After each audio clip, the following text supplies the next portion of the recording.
ദിവസമായിട്ട് സമരം ചെയ്യുന്നു. നമ്മുടെ തൊഴിൽ വകുപ്പ് അറിഞ്ഞോ? നമ്മുടെ തൊഴിൽ വകുപ്പ് മന്ത്രി അറിഞ്ഞോ? നമ്മുടെ തൊഴിൽ വകുപ്പ് മന്ത്രി ഇതുപോലെ ശാമ്പാടടിച്ച് സുഖമായിട്ട് അവിടെ കഴിയാണ്. കുറേയധികം ഉദ്യോഗസ്ഥന്മാരും സംവിധാനമായിട്ട് ഒരു കാര്യവുമില്ല. തൊഴിലാളികൾക്കൊരു കാര്യവുമില്ല.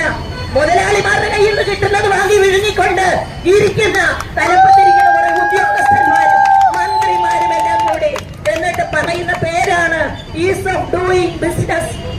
സൗകര്യമായിട്ട് ബിസിനസ് നടത്താൻ ഒത്താശ ചെയ്തു കൊടുക്കുക, നാട്ടിലെ തൊഴിലാളികളെ ചൂഷണം ചെയ്യുക, കൊള്ളയടിക്കുക. എന്താണെന്നറിയാമോ? നമ്മുടെ മിനിമം കൂലി 21,000 അംഗീകരിക്കാൻ പറ്റാത്തത്.